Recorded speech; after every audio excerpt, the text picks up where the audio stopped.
CBS Radio Mystery Theater presents...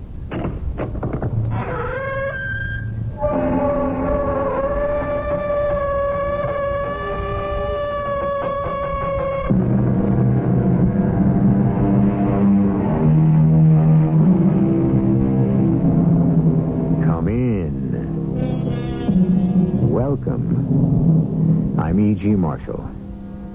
What makes a legend different from memory or chronicles? A mysterious ingredient that fires imagination, inspires intrigues, and lives long after documented facts have crumbled on history's pages. Legend lives always. And to begin our 8th year of Mystery Theater, we will try to probe the secret of the legend of Alexander the Great. It's a rare challenge to give due to his unbelievable life in 5 one-hour episodes. But the legend of Alexander cries out to be retold.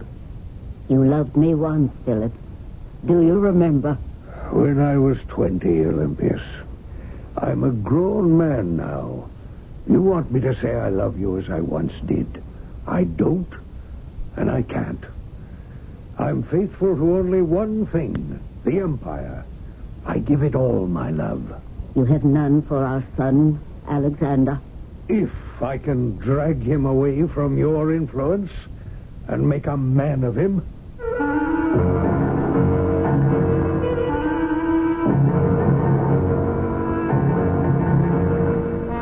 Our mystery drama, The Legend of Alexander, Part 1, Courage, was written especially for the Mystery Theater by Gerald Keane and stars Russell Horton. I'll be back shortly with Act 1.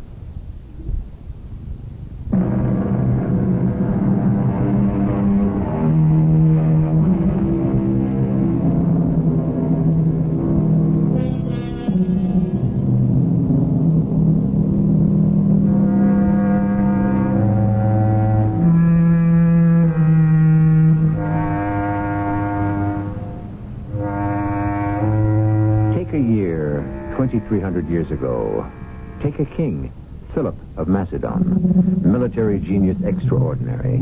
Take a queen, Olympias, and take their 19-year-old son, Alexander. And you have the first family of warriors who changed the face of Europe.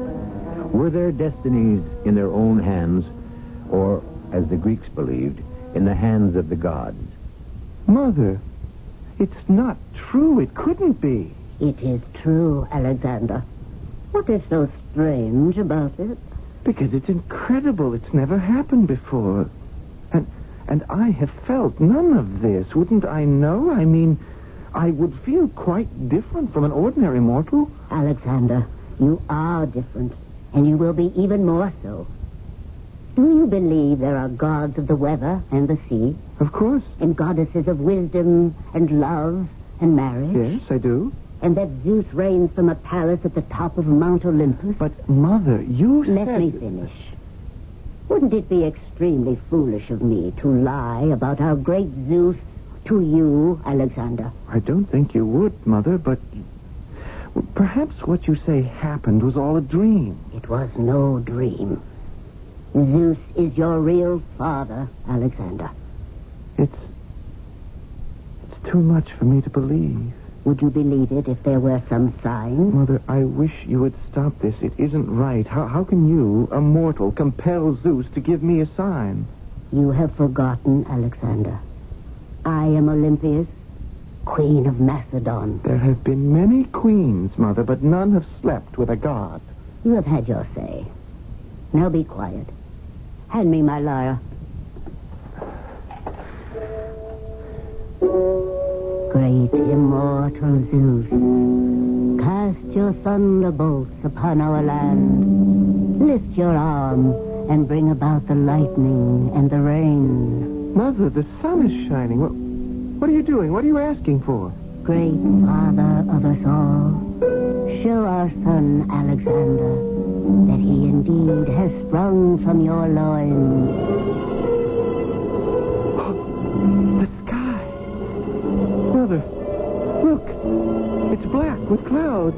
Make Alexander believe, O great Zeus, that you are his true father. Speak, with your godly voice. Mother!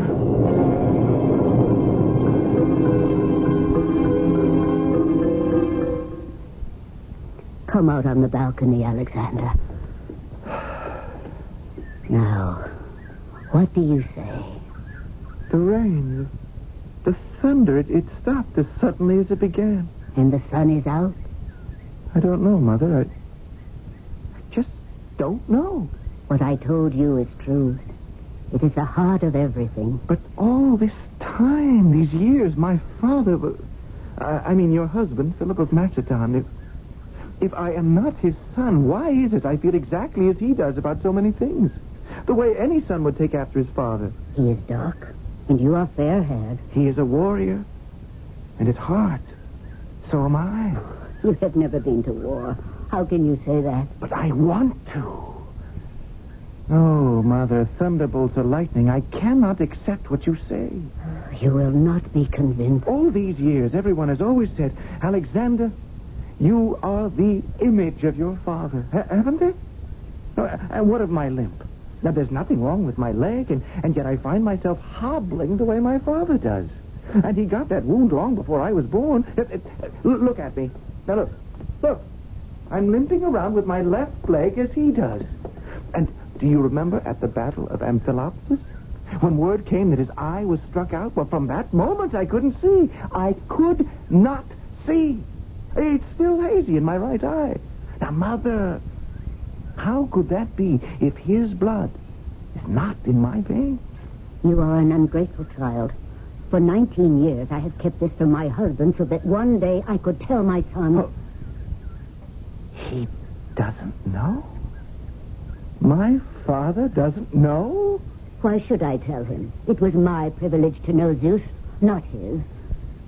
If thunderbolts have not persuaded you, perhaps my snakes will, Alexander. No, Mother, please, not the snakes. I can't bear it when I see you with that giant snake about your neck, his sharp tongue spitting out into your face. The giant one never hurts me. His is the voice of the gods. Watch now, son. I shall open the golden box and take 2 smaller snakes, one in each hand. No, don't do it, Mother. Leave the box closed. Are you a man, Alexander? You said you had the soul of a warrior. My ancestor was a great warrior, Achilles. Achilles and his snake. Mother, don't! It's evil what you do. I can't bear those slimy, writhing creatures you play with. Don't! These snakes are my children, Alexander. There is nothing to fear. I'm not afraid, Mother. They disgust me. It's the messenger from Father. There's news. Alexander, listen to Mother, me. I must go. Father has sent word. Perhaps he's coming home soon. Alexander, I must explain something else to you. Can't it wait? Mother, let go of me. I'll put the snakes away. Now, there. You see? I don't understand you, Mother. Father has been gone a whole year. I know he's on the road back. Now, I am going to ride out and meet him. I will. Oh, my poor boy. How you love that man. I hope he will not break your heart as he has broken mine.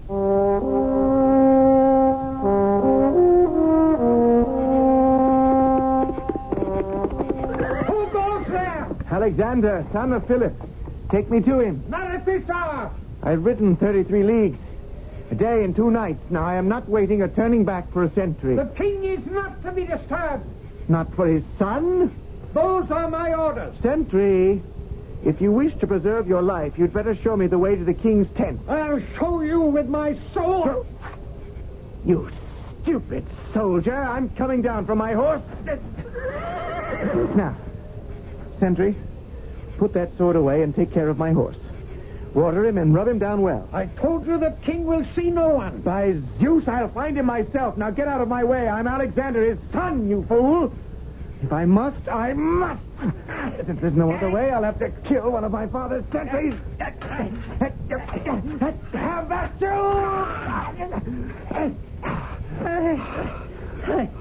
I'm dying. Safe passage to the other world, you stupid man. What is all that noise out there? Father? Father, is that you? Alexander, Over here. I'm in my tent. The messenger arrived at the palace yesterday and told me you were on your way home. I couldn't wait. Oh, you look wonderful, Father. How do I look to you? Have I grown in the past year? Tell me everything. I'm sorry. I didn't know. You're not alone. Of course I'm not alone. Cornelia, my dear, you may go. Here's a purse of gold for you. Catch. If I require you later, my dear, I shall send word. Yes, Your Majesty. Good night, Your Majesty. May you sleep well. My boy, what a pleasure to see you. How long has it been? A year, isn't it? By Apollo, these wars are long. Well, I've done well this year. Taken the Greek city-states one by one, picked them off right along the coast. Only Athens and Thebes remain. You must be weary from your long ride. I'm sorry I disturbed you at night, Father. Oh, just amusing myself. But I mean, you were, I got here at the wrong time. Son, don't be a child. I would have been occupied whatever time you arrived. How is your mother? You really wish to know? Well, of course I wish to know. She's my queen. I love her. I'm afraid of her. What? Of your own mother?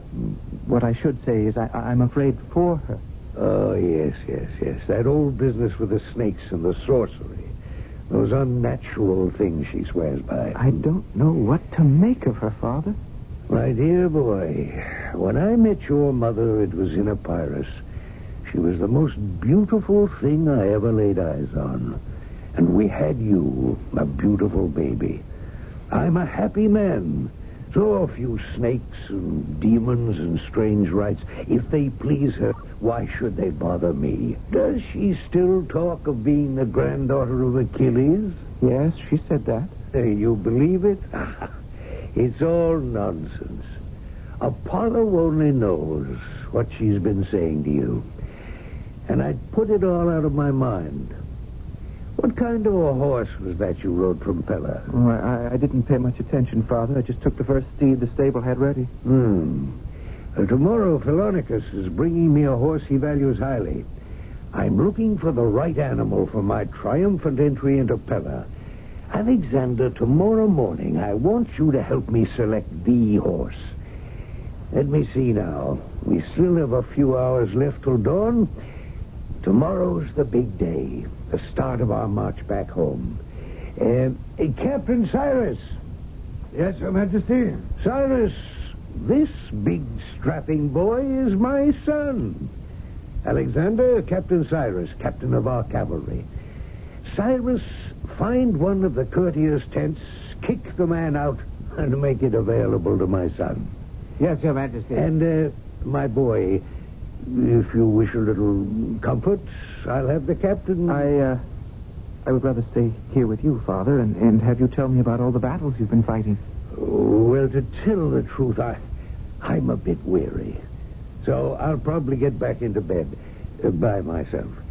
Cyrus, take my boy to the best tent you know. Anything he desires, make sure he gets it. Oh, and Alexander. Yes, Father? Don't worry about your mother. She was always wild. I was never able to tame her. It's her mind I'm worried about. Olympias is the strongest-willed person I've ever known. And that includes Darius, king of Persia, and Demosthenes, a Greek who also wishes me dead. Are you saying Mother would like to see you dead? I think she might, Alexander. But we won't make things easy for her, will we, son?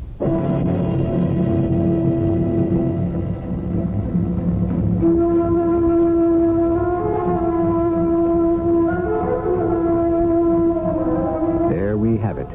Philip, the king of Macedon, of whom even his enemy, the orator Demosthenes, has said, "What a man! For the sake of power and dominion, he had an eye struck out, a shoulder broken, and arm and leg paralyzed." Indeed, the bravest of the brave. And we have the queen of Macedon, Olympias, who believes in the power of mystic rites and her godlike ancestors. And then there is their son, Alexander, torn between his two parents, troubled and afraid. I shall return shortly with Act 2.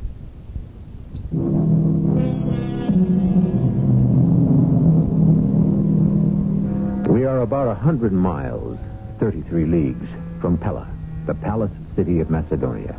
It is early morning. King Philip is returning home from a year at war. His 19-year-old son, Alexander, has ridden out to his father's encampment and is about to help him select a horse for the triumphal procession. 13 talents is the selling price. In our money, it would have been $78. But in that year, 337 B.C., it was a lot closer to $1 million. Where is Philonicus? Here I am. Good morning, Your Majesty. May I present Bucephalus? Did you ever see such a fine stallion? So, this is the prize animal, eh? How much are you asking? 13 talents, Your Majesty. 13 talents? But I could buy 100 slaves. Isn't that horse a bit jumpy, Philonicus? Jumpy? No, indeed. This is a steed with spirit. Look how he holds his head high. What do you think, Alexander? Bucephalus? Seems a bit excited. Your Majesty, this horse is one of the most hot-blooded sprinters it's been my pleasure to find. I want him to appear like a sprinter, but I don't intend to race him through the city. Oh, will you listen to how he snorts with pride, Your Majesty? Father, may I have a closer look? My son knows something about horse flesh. I can certainly tell if his teeth match his age, if his eyes are normal. Listen to the boy. He is not a sprinter, but he is a fine charger. Prince Alexander is right. I was mistaken. He is the charger. Is he? I don't know. The animal I need must be able to walk at a steady pace for a league-long procession. I can't have him rearing up and frightening the crowds.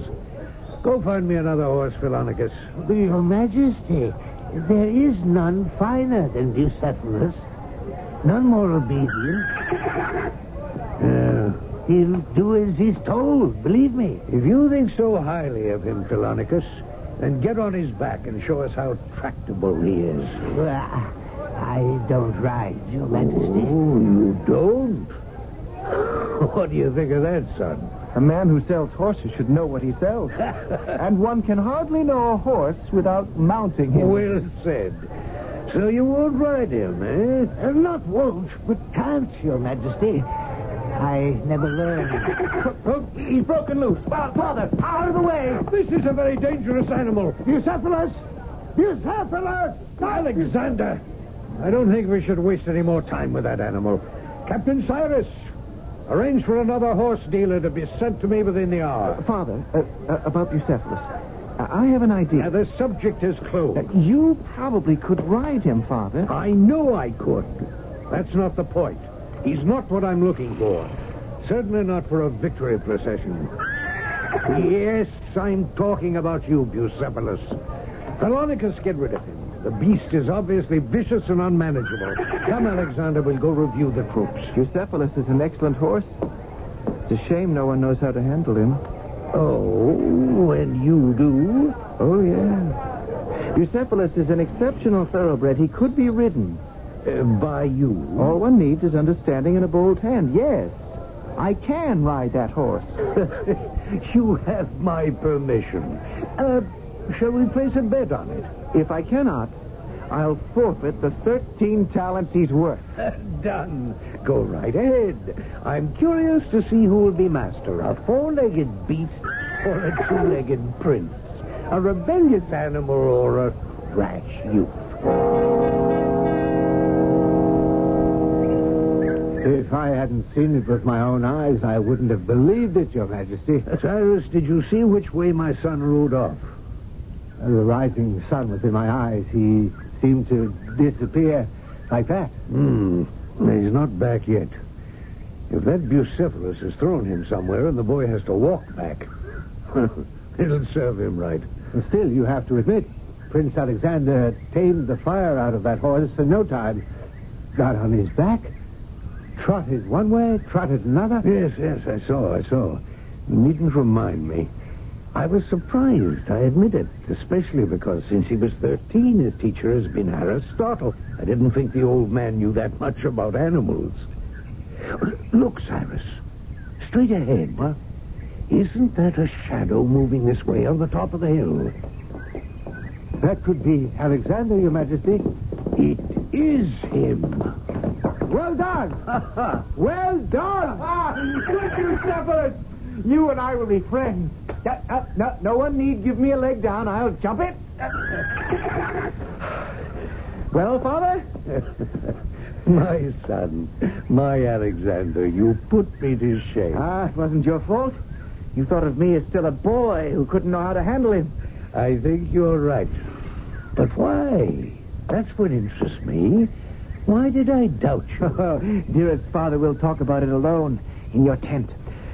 Philonicus, my father will pay you the 13 talents, and I pay you my compliments.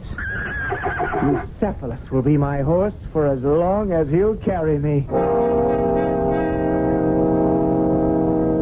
My dear son, will you accept the father's apologies? Well, how could you know I've been secretly taking lessons in horsemanship?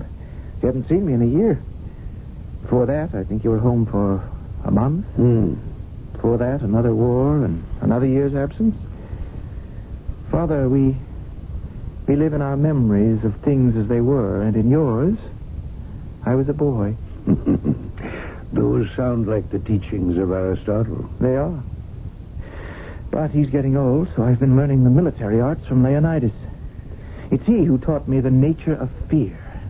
And that is how I made Bucephalus obey me. I never thought that beast could be tamed. What was your secret method? Common sense, if that's so mysterious. First, I took hold of his bridle and turned him around to face the sun. Yes, I saw you do that, but why? Well, didn't you notice what made him so jumpy? No. His own shadow. With the sun behind him, when he moved, the shadow moved ahead of him and he reared back. He was afraid of it. Yes. So I stroked him, spoke to him, told him he was a good horse, a fine horse. I said, Bucephalus, you and I will have many campaigns together. You told the horse that? Mm-hmm. And then we walked around. I could tell he was eager to go, so I jumped on his back, and I just let him go. Not spurring him or striking him. And that was it. He tamed himself. I'm not sure I understand. Bucephalus is now my own horse, Father. He'll always obey me, and no one else will ever ride him again. You make me very proud, my son.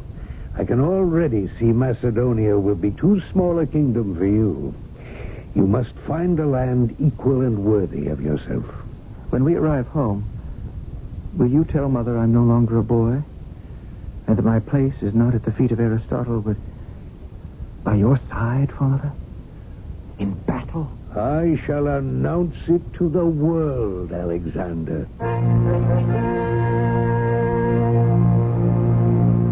Olympius, you don't seem very pleased to see your husband after all this time. It's been a year. Another year of war. And you turn up at the door like a merchant delivering goods. I don't know my husband anymore. There are many others, I'm sure, who know you, Philip, far better than I. What are you talking about? I followed your exploits. Well, I'm happy to hear it. In battle? And in between. First things first, my queen. I think the time has come for our son to leave the world of learning and join the world of doing. Alexander is to undergo some intensive teaching by my captain of cavalry. And then I shall take the boy, the young man, with me on my expeditions. And while I think of it, Olympius, what's all this nonsense you filled his ears with? You know, that he was born from the seed of Zeus. It's true. Come now. Must we go over all that again? Believe me, Alexander is all mine. You had a bad dream and thought I was Zeus. All this mysterious nonsense of yours is not good for Alexander. So for the next months, he'll remain with me in the barracks. Why do you say those terrible things to me, Philip? I'm back from a year of battles, and I met with a son who is torn between love, loyalty, and the truth. You loved me once, Philip. Do you remember? When I was 20. Then I loved you a great deal. I love you still, Olympias. Not with the hot flush of the romantic love of 20 years, but as a grown man. I do love you, Olympias. But sometimes those rituals of yours are difficult for me, and they come between us. You mean my snakes? And the dancing to Dionysus, and leading the wives of my generals into strange worships, and all that twaddle about the gods controlling not only our lives, but our offspring. Olympias, I'm a man of action, of reality. When a catapult spreads fire among my men, no god has ever stayed its flight. We mortals alone must defend ourselves. What help is Zeus to me? What has he ever done for any of us? I cannot stay and hear you blasting. No. But you want me to say I love you as I once did. Well, I don't and I can't. And I warn you, as far as Alexander is concerned, no sorcery, no tricks. He will come with me. Oh, go away. Stop talking like this. Try to understand, wife. What's past is past. I promise you, you will always be my queen. What does that mean to me, if you are not faithful? What are you talking about, a small encounter after days of fighting? I am faithful to only one thing, an empire of peace. I dream of it. Dreams. There's been a war going on somewhere ever since I was a child. Oh, it would be so simple if everyone laid down their arms. You speak like that child with flowers in her hair. In this age, one has to win wars to obtain peace. There is no other way. When will I see Alexander again? The night before we leave on our next expedition. And when will that be? When I am ready. Philip, you speak so abruptly, so cruelly. My queen, I know no other way.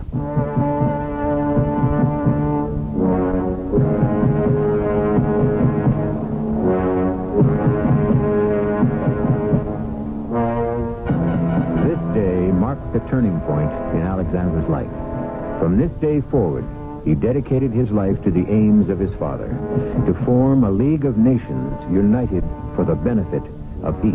That was 23 centuries ago, and one might say mankind is still trying. I shall return shortly with Act 3.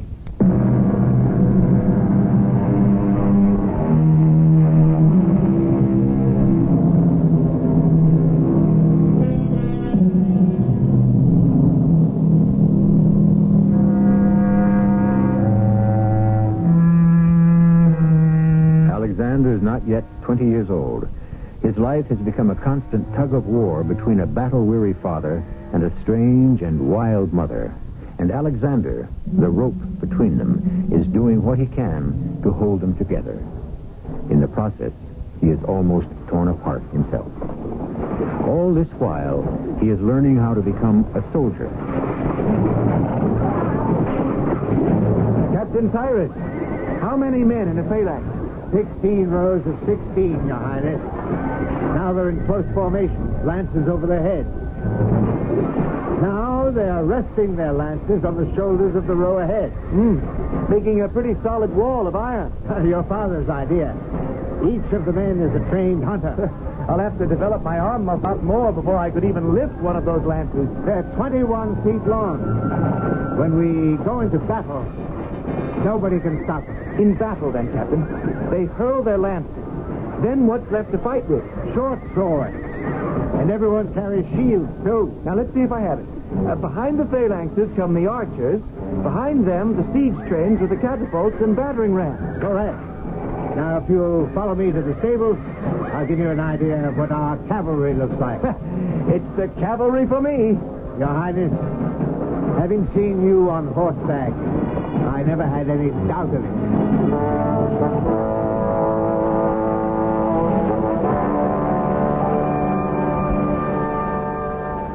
Where have you stabled Bucephalus? I'll show you. This is the stall. Don't you recognize your horse? Oh, I do. But I'm waiting for Bucephalus to recognize me. Hello, boy. We're going to be spending a lot of time together, you and I. Captain, in King Philip's army, all told, how many horsemen are there? 10,000. There were 10,000. Now there are 10,001.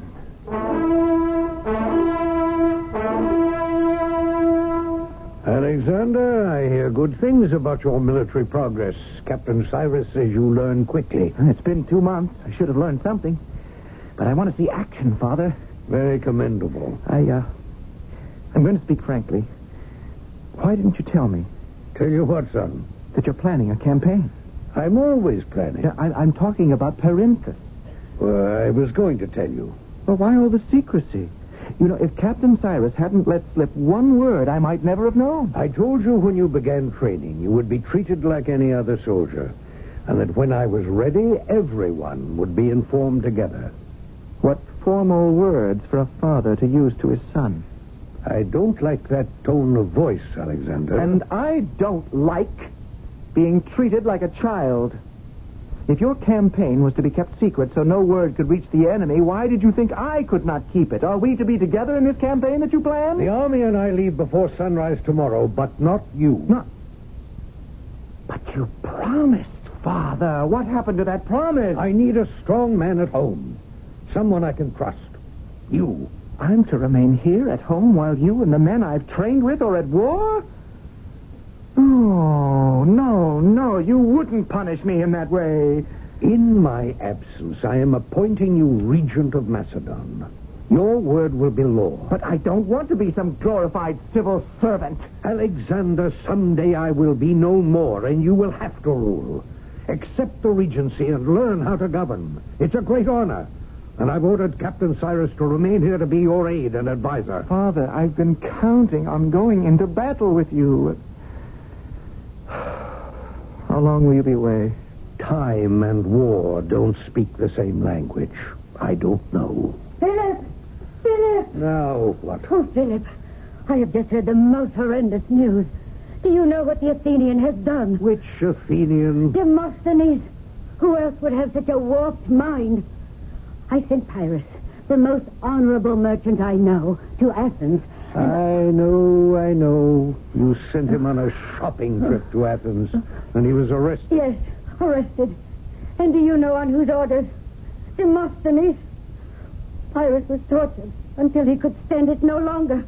And it is too horrible. I know all about it, Olympias. Our spy system is quite thorough. The Athenians forced Pyrrhus to confess he was spying for Macedon. Of all people. Oh, that poor old man. A spy. And he's been put to death. Oh, what are we doing about it, Philip? We are already making plans, my dear. How can you be so calm about such a treacherous act? It's an act of war. That's what it is. The Athenians won't come out in the open against us. They're too clever to meet our army face to face. So they're using terrorist tactics. You make me ill with your talk.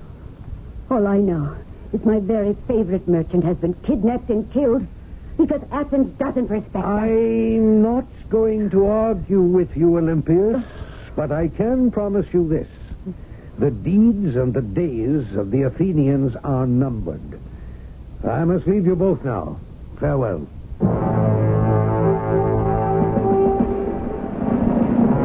Any news from my father, Captain Cyrus? Has he reached Perinthus? Yes. He has begun the siege. The messenger came an hour ago. Oh, is he still here? Yes, I had him wait. I knew you would want to send a message back to the king. Tell him the latest from here is that the Athenians are still spoiling for a fight. They've seized one of our ships and are selling the crew off as slaves. And they've captured one of our envoys and are demanding ransom. Their terrorist acts continue. Now, tell him that. Is that it? No, I've saved the best for last. Tell my father I'll be arriving at his staging area in 3 days, perhaps 2.5 if I press Persepolis. You're leaving, Pella? The regency? In your hands, Cyrus. I've had a presentiment that all is not well with the king. Something calls to me, tells me I should be at his side. When are you leaving? Immediately. I want to reach the Dolan Mountain Pass by nightfall.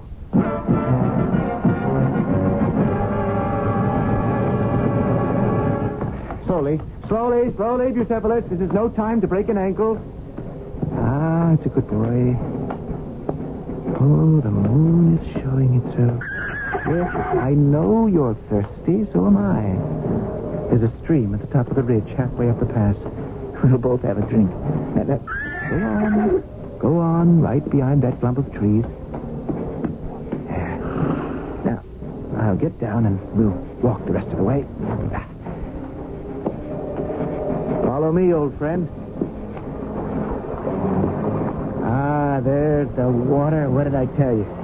You first, Bucephalus. You need it more than I do. I've been riding. Bucephalus, what is it? Ow! My shoulder! Who are you? Come at me in the dark, will you?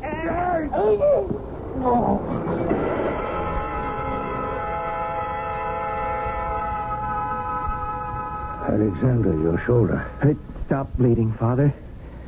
Bucephalus and I ran into a little trouble on the way here.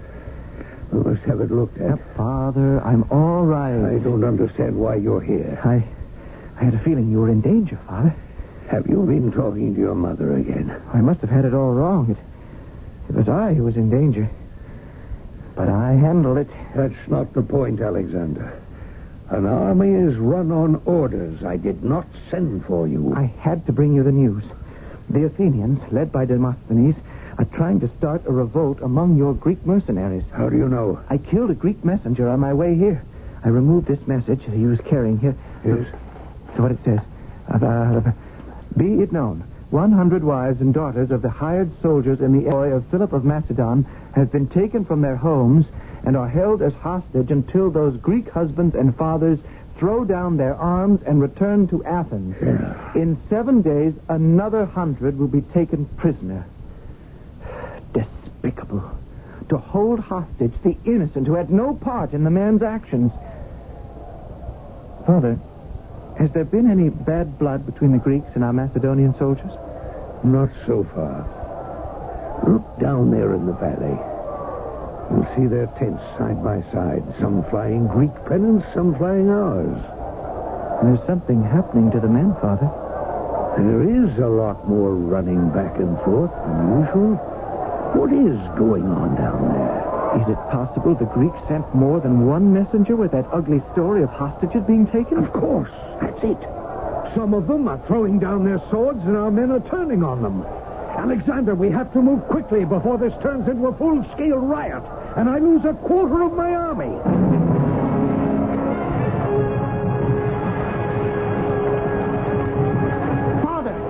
Father, where are you? Here, on the ground. I've broken that leg again in the same place. I can't get up. Father, put your shield over your head. Do as I say. Protect yourself. Do it.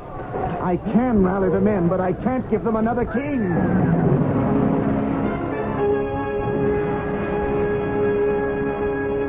How does it feel to be in your own bed again, Father? In your own house? Terrible. But I'll be out of here in a few days. I wouldn't count on it. Maybe longer.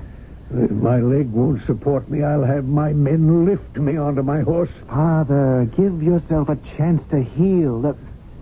Look, you've started bleeding again.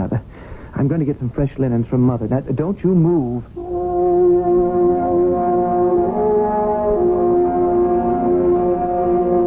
Olympius, I think you could wrap those linens tighter around my shoulder. Like so. That's fine. I don't want it to start bleeding again. Oh, I'm glad to have you home, Philip. Even wounded. I'm only staying for a few days. How is life here in Pella? The same as always. You still do all that dancing around and hand clapping and playing the snakes? I'll make a bargain with you, Philip. I'll let you have your wars. You let me have my snakes. Father, Mother, must there always be a war between you two? Alexander is right. He didn't save your life, Philip, so I'd have you to quarrel with. Who saved whose life? Where did you hear that nonsense? A word gets around. You should have seen the circle of bodies around me. If your son saved your life, Philip, why aren't you proud of it? Will you two stop? Father, there you lie, wounded in battle, and you waste your strength in a wordy warfare with Mother. You act as if she were your worst enemy. Yes, he does. And so do you, Mother. Why you both can't put an end to your anger is a mystery to me. Why spend your energies in bitterness when our real enemy lives on and can't wait to kill us all? Demosthenes. Yes, wicked Demosthenes. Son, we have another enemy as well.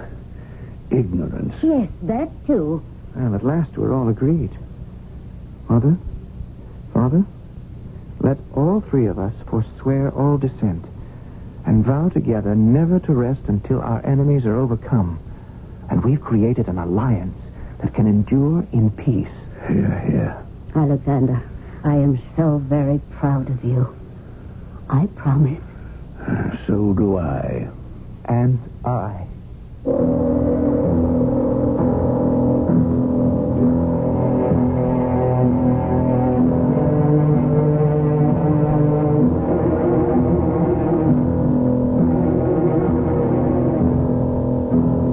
Opened the radio door on the lives of those who lived 23 centuries ago and whose ambitions and actions changed forever the face of Europe.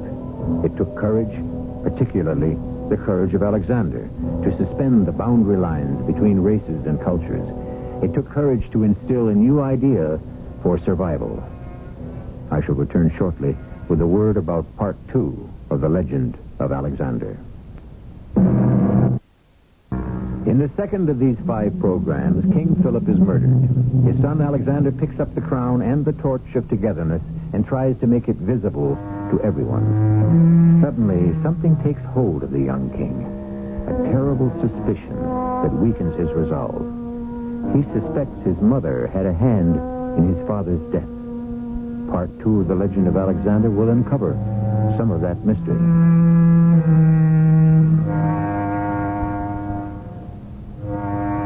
Our cast included Russell Horton, Court Benson, Robert Dryden, and E.V. Juster.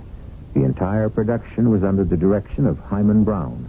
This is E.G. Marshall inviting you to return to our Mystery Theater for another adventure in the macabre. Until next time, pleasant dreams.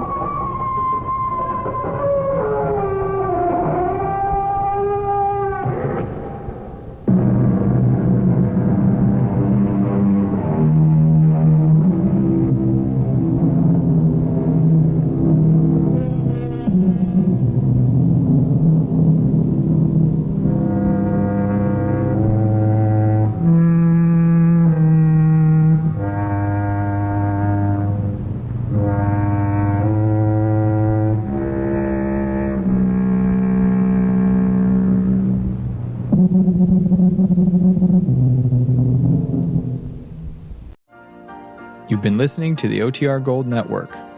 Find more classic radio at otrgold.com.